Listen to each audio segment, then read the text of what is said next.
성경 말씀 마태복음 9장 보겠습니다.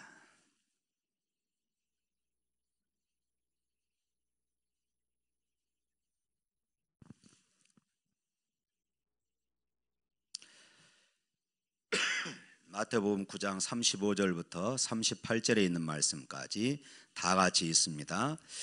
예수께서 모든 도시와 마을에 두루 다니사 그들의 회당에서 가르치시며 천국 복음을 전파하시며 모든 병과 모든 약한 것을 고치시니라.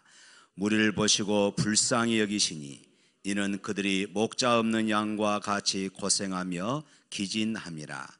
이에 제자들에게 이르되 추수할 것은 많되 일꾼이 적으니 그러므로 추수하는 주인에게 청하여 추수할 일꾼들을 보내주소서 하라. 아멘. 어느 교회 목사님께서 신방을 갔습니다. 그 집은 할머니가 권사님이시고 어머니가 집사님이십니다. 그리고 이제 5살 난 딸이 있었습니다. 목사님이 신방을 가서 이 3대가 같이 앉아서 하나님께 예배를 드렸습니다.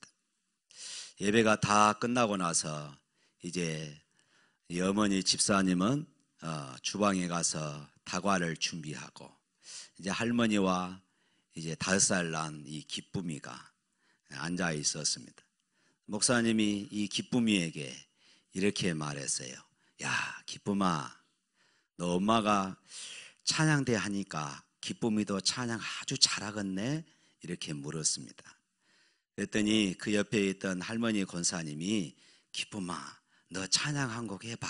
목사님 계신데 목사님 앞에서 찬양 한번 불러봐 했어요. 그랬더니 5살 나는 기쁨이가 이 찬양곡을 잘 모른다고, 자기가 잘 부르는 것이 없다고 이렇게 이야기를 했습니다. 그래서 목사님이 이렇게 말했어요. 그러면은 할머니가 자주 부르는, 할머니가 좋아하는 곡 한번 불러봐 그랬습니다. 그랬더니 기쁨이가 세상은 요지경 했다는 것입니다. 아이가 무슨 죄가 있겠습니까? 보고 들은 대로 배운 대로 그대로 하는 것이죠. 오늘 우리가 하나님 말씀을 듣습니다. 우리가 하나님의 말씀을 들으면서 중요한 것은 그 말씀 안에, 또 우리가 하나님의 말씀을 읽지요. 그 말씀 안에서 우리가 하나님의 마음을 아는 것이 중요합니다. 하나님의 마음, 이 말씀을 하시는 하나님의 마음이 어떨까? 하나님의 마음을 아는 것이 중요하고, 우리가 하나님의 마음을 알았다면, 하나님의 의도를 알았다면, 하나님의 뜻을 우리가 알았다면 그대로 순종하면은 역사가 일어날 줄로 믿습니다. 오늘 본문 우리 36절에 있는 말씀 다 같이 한번 읽어볼까요? 36절 시작. 무리를 보시고 불쌍히 여기시니 이는 그들이 목자 없는 양과 같이 고생하며 기진함이라. 여기에서 예수님께서 불쌍히 여기셨다, 이 말은 어떤 피상적으로 또 스쳐 지나가는 듯이 그저 슬퍼하며 그냥 어떤 동정 차원의 그런 불쌍이 아닙니다. 여기서 말하는 이 불쌍하다, 이 말의 원래 그 뜻은 창자가 뒤틀려서 끊어질 듯한 그런 고통, 이런 의미예요. 그러니까 예수님께서 무리를 보시고 불쌍히 여기셨다, 이 말씀은 지금 그 무리를 보시고 예수님이 창자가 끊어질 듯한 이런 고통의 마음이 주님의 마음에 있었다, 이런 의미인 것입니다. 하나님이신 예수님께서 범죄한 우리 인간들을 향하여서 창자가 뒤틀려 끊어지는 듯한 이런 고통, 이 불쌍히 여기는 마음을 가지고 계셨다고 말씀합니다. 바로 이것 때문에, 이 불쌍히 여기는 마음 때문에 하나님이셨던 예수님이 하늘의 보좌를 버리고 이 땅에 오신 것입니다. 예수님의 가슴 속에는 불쌍히 여기는 마음이 있었기 때문에 병든 자를 보시고 불쌍히 여기셨습니다. 그리고 그들을 고쳐주셨습니다.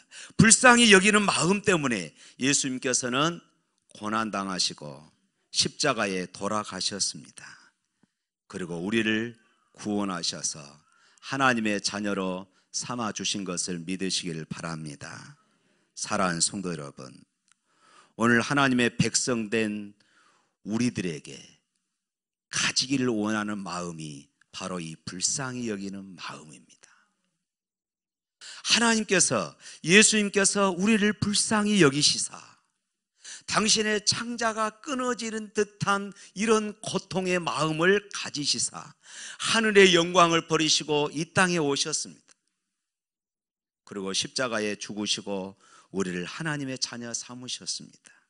그분이 우리에게 또한 동일한 마음을 갖기를 원하고 계십니다. 하나님은 우리가 전지전능한 존재가 되기를 원치 않습니다. 하나님은 우리가 이 땅에서 하늘의 능력을 베푸는 그런 삶을 살기를 원치 않습니다. 하나님은 우리에게 바로 이 불쌍히 여기는 마음, 바로 이 마음을 갖기를 원하고 계십니다. 그래서 성경 여러 곳에서 말씀합니다. 서로 불쌍히 여기라. 남편은 아내를 불쌍히 여기는 것입니다. 아내는 남편을 불쌍히 여기는 것입니다. 부모는 자녀를, 자녀는 부모를 불쌍히 여기는 것입니다.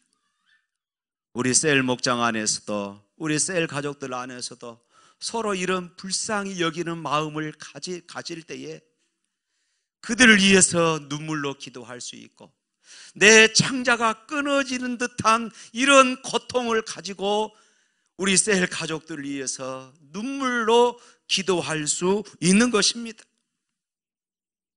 왜냐하면 우리 속에 바로 이 불쌍히 여기는 마음, 이 마음이 있기 때문입니다.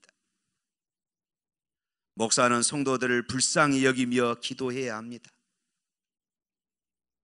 성도들도 저를 불쌍히 여기시기를 바랍니다.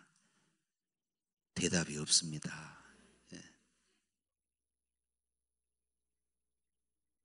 목회를 잘해보려고, 교회를 부흥시켜 보려고 애쓰고 있는 모습이 보이지 않습니까?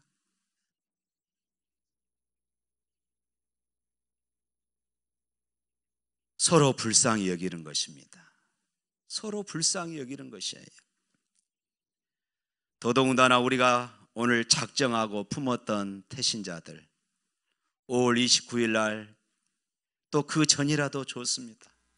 우리 교회로 전도하기 위해서 그들 불쌍히 여기는 마음, 내 창자가 끊어져서 뒤틀려지는 이런 고통을 가지고 그들을 위해서 기도하고 그들을 우리의 가슴 속에 품어야 하는 것입니다. 오늘 본문에서 예수님께서 아버지의 가슴 아래로 무리들을 바라보면서 그들을 목자 없는 양과 같다, 이렇게 말씀을 하셨습니다. 오늘 본문에서 이 목자 없는 양, 목자 없는 양이라고 할 때에 당시에 이 말씀을 듣고 있던 그 이스라엘 백성들은 그 말의 의미를 잘 알고 있었습니다. 따로 이것을 설명하지 않아도 너무나도 잘 알아요.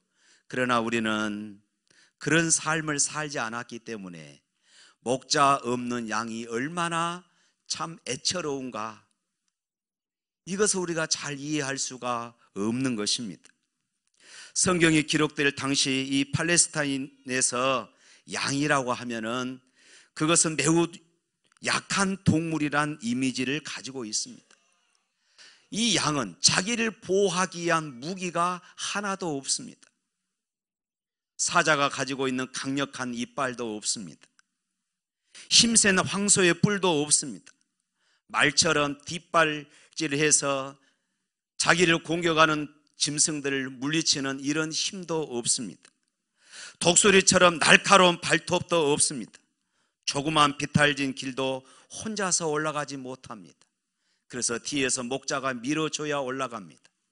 아여 새끼는 목자가 그 가슴에 품고 올라가야만이 가능한 것입니다. 그뿐만이 아닙니다. 양은 겁이 많습니다. 얼마나 겁이 많든지 물소리만, 시냇물이 조금만 세게 흘러서 물소리가 크게 들리면은 그것이 무서워서 도망갑니다.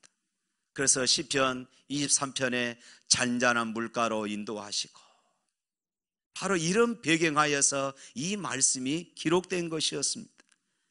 그리고 양은 매우 어리석은 동물입니다. 매일 먹는 풀임에도 불구하고 이것이 독초인가 이것이 목초인가를 구분할 수가 없다고 그럽니다. 자기가 매일 다니던 길인데도 불구하고 그 길을 찾아다니지 못한다고 그럽니다. 개는 눈을 가리고 멀리 갖다 버려도 자기 집을 찾아옵니다. 심지어 소도 자기 집을 찾아옵니다. 그런데 이 양이라는 이 동물은 매일 다니는 그 길이라 할지라도 자기가 어디로 다니는지 알지 못합니다. 그래서 목자가 없으면은 그냥 길을 잃어버리고 만다고 그럽니다. 팔레스타인은 이 물은 급류입니다. 맹수가 많습니다. 산에는 온통 이 가시덤불들이 많습니다. 뾰족한 그런 바위나 돌들이 많습니다. 목자가 없는 양은 이 땅에서 살아갈 길이 없습니다. 그런데 이 양이 목자를 잃어버렸다. 오늘 본문에 그렇게 말씀합니다. 목자를 잃어버렸습니다.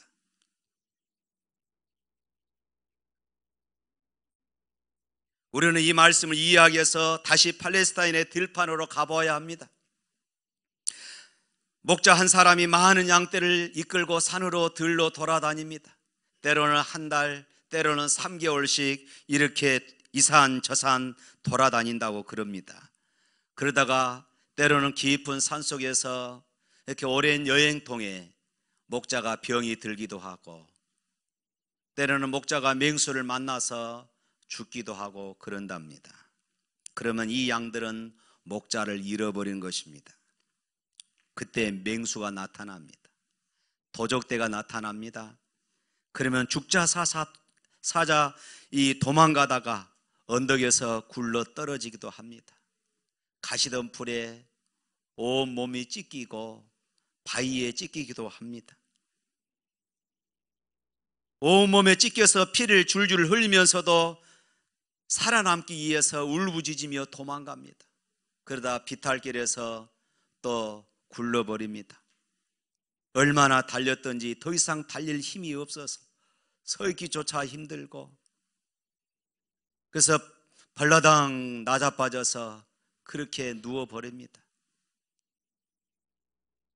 이때 누군가가 이 양을 다시 세워주지 않으면 이 양은 그대로 죽습니다. 이것이 목자 없는 양입니다. 그래서 오늘 본문 말씀에 그러죠. 다시 36절 말씀 읽어봅니다. 시작.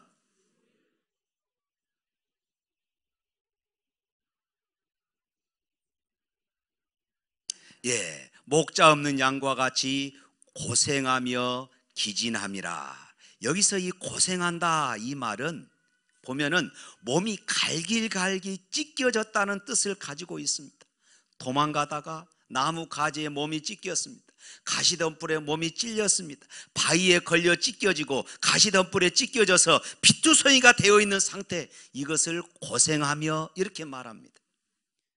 그 다음에 기진함이라 이 말은 힘이 다 빠질 때까지 도망가다가 더 이상 도망갈 힘이 없습니다. 그래서 발라당 나자빠져서 있는 그런 상태를 말합니다. 이때 신속하게 목자가 달려가서 이 양을 일으켜 세워주지 않으면 이 양은 그대로 죽습니다. 그래서 목자 없는 양이 고생하며 기진함이라 이렇게 지금 말씀하고 있습니다. 사랑하는 성도 여러분, 그렇다면 목자의 임무가 무엇일까요? 안전한 길로 양들을 인도해 가는 것입니다. 이 풀은 못 먹는다, 이 풀은 좋은 풀이다 가르쳐 줘야 합니다. 가파른 언덕을 오를 때는 뒤에서 밀어줘야 합니다. 가시덤불을 피할 수 있도록 그렇게 인도해 줘야 합니다. 맹수들이 덤비면 그들을 보호해 줘야 합니다. 풀을 뜯거나 그늘에 쉴 때에 피리를 불면서 그들을 편안하게 해 주어야 합니다. 그것이 양들을 위한 목자의 임무인 것입니다.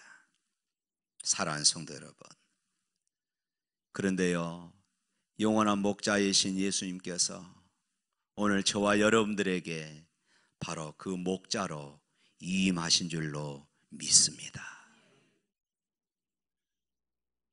그래서 이 세상에 있는, 내 주변에 있는 사람들을 우리는 천국 길로 안내해야 할 그런 목자의 사명이 오늘 저와 여러분들에게 있습니다. 그들에게 말씀을 먹이고 세상의 더러운 유혹과 세상의 가치관을 먹지 않도록 그렇게 해야 합니다. 험악한 이 세상을 혼자 살아갈 수 없을 때 우리는 그들을 도와주어야 합니다. 때로는 뒤에서 밀어주어야 합니다.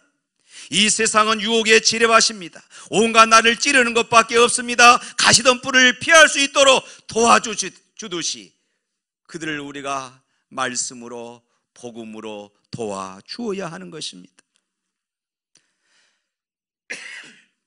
사랑하는 성도 여러분, 우리 주변을 잘 보시기를 바랍니다.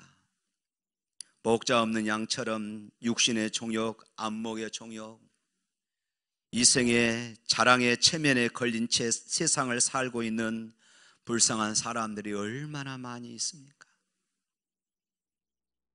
그들은 무심코 넘기면 안 됩니다. 이번 기회에 그들을 주님 앞으로 인도해야 할 줄로 믿습니다.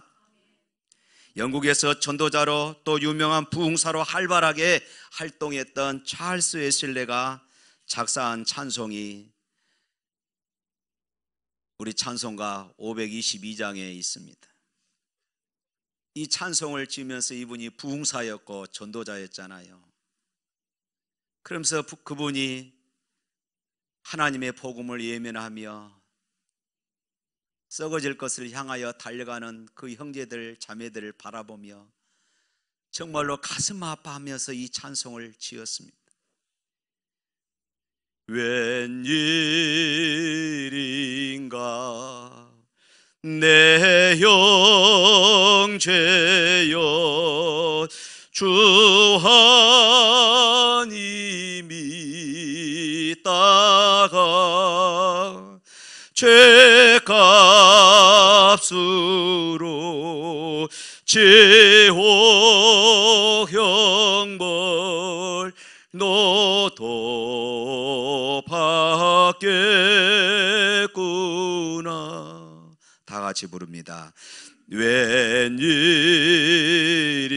2절입니다. 내 형제여, 마게만 따르다 저 마게 지옥할 때에 너도 가겠구나. 웬일인가 내 형제여, 죄물 만취하다 세상 물건 불탈 때에 너도 타겠구나. 웬일인가 내 형제여, 죄악에 매여서 한없이 고생하는 것 참 못 보겠구나. 사랑하는 내 동포여, 주께로 나오라. 십자가에 못 박힌 주 너를 사랑하네.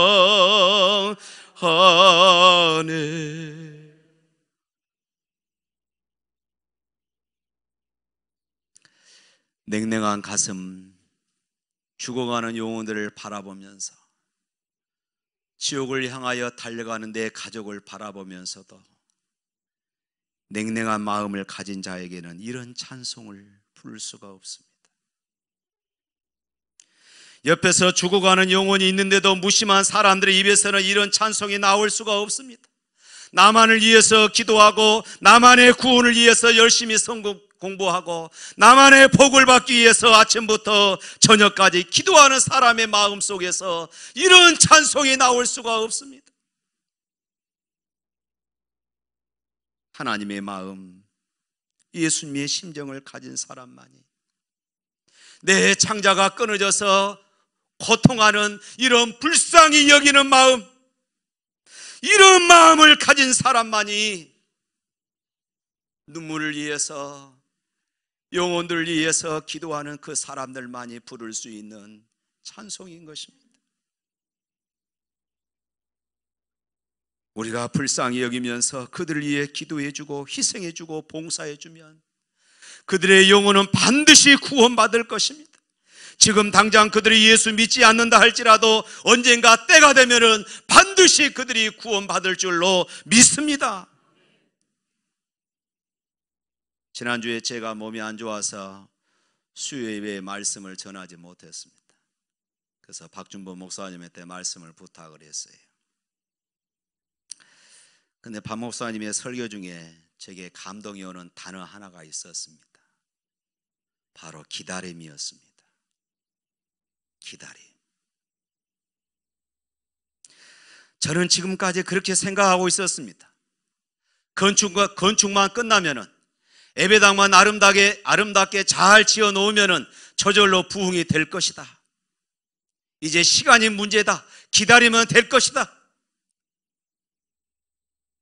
시간이 지나면은 교회는 반드시 부흥할 것이다. 여러분들도 혹시 그렇게 생각하고 있지 않았었습니까? 그런데 반전이 이어집니다. 사실 하나님께서 나를 기다리고 계셨습니다. 하나님께서 우리 샘물교회를 기다리고 계셨습니다. 저는 이 말씀에 큰 충격이 왔습니다.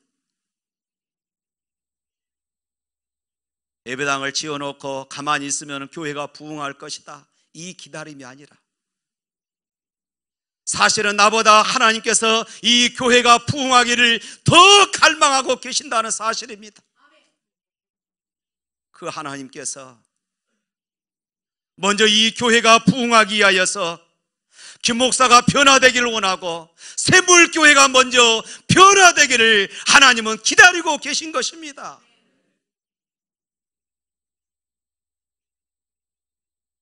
우리보다 하나님께서 이 교회가 더 부흥하기를 원하고 계셔요. 그런데 우리가 그 부흥을 담을 만한 그릇으로 우리가 변화되지 못하고 있는 것입니다.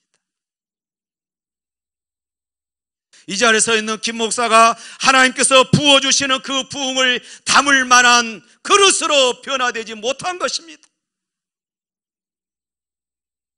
하나님은 나보다, 우리보다 이 교회가 더 부흥되기를 원하시는 그분은 이 교회가 부흥하기 전에 먼저 내가 변하기를, 먼저 이 샘물교회가 변화되기를 원하고 계신 줄로 믿습니다. 하나님께서는 먼저 우리가 순종하기를 원하고 계십니다. 전도를 위해서 눈물로 기도하는 사람을 하나님은 찾고 계십니다. 전도를 위해서 현장에 전도제를 들고 나가는 이런 사람들을 하나님은 찾고 계십니다. 지난 주일 오후 송정소망교회 이장원 목사님 오셔서 여러분 많은 도전을 받았을 줄로 믿습니다. 마침 오늘 난임회 끝나면은 각 기관 올예회가 있습니다. 우리 기관이 어떻게 단합할 것인가, 야유회는 어디로 갈 것인가 고민하지 마시고 우리 기관이 어떻게 전도할 것인가 고민할 수 있기를 바랍니다. 어떻게 하면 우리 기관이 더 전도할 것인가? 이것을 놓고 여러분들 기도하시고 고민하십시오. 청년대학부도 역시 마찬가지입니다. 아까 강고 시간에 들었던 것처럼 우리 중고등부나 주일학교도 역시 마찬가지입니다.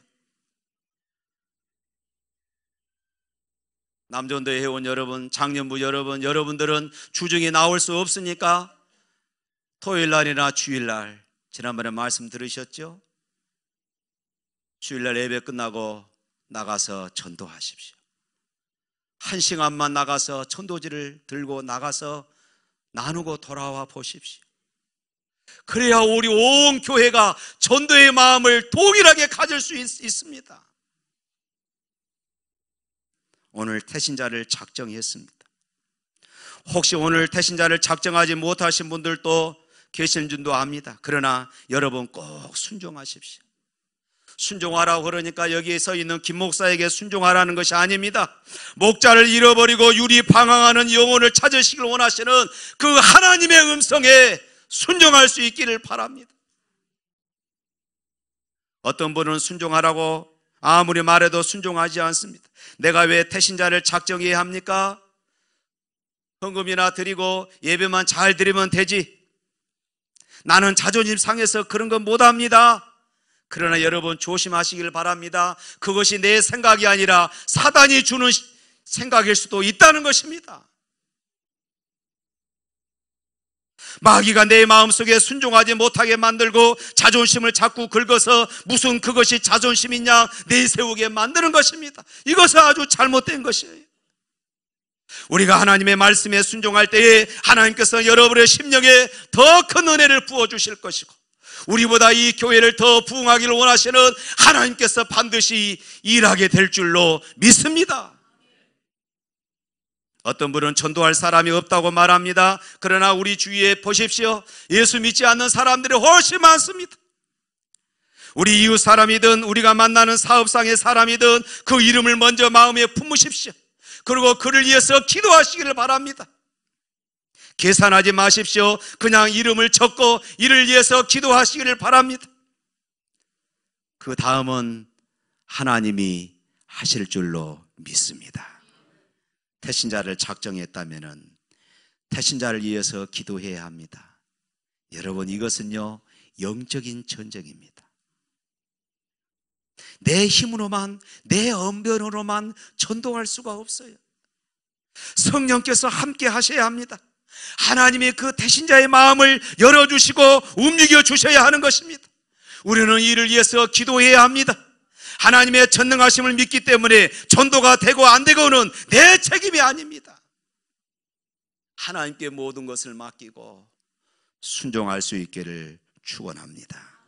요한복음 14장 14절 말씀에 너희가 내 이름으로 무엇이든지 구하면 내가 시행하리라. 할렐루야.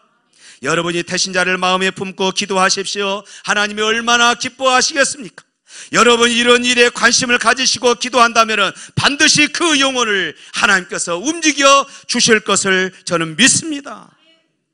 그리고 태신자와 관계 맺기를 해야 합니다.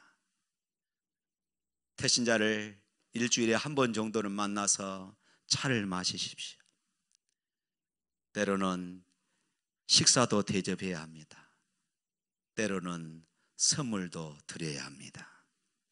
때로는 태신자의 필요를 채워줘야 합니다. 우리의 목적은 목자 없이 방황하는 그를 복음으로 인도하는 것입니다. 우리의 이 섬김은 그 사람의 마음속에 기쁨을 줄 수 있고 꽉 닫힌 마음을 열 수 있는 그런 근원이 되어질 것입니다. 우리의 섬김을 통하여 잔잔한 감동을 주어야 하는 것입니다.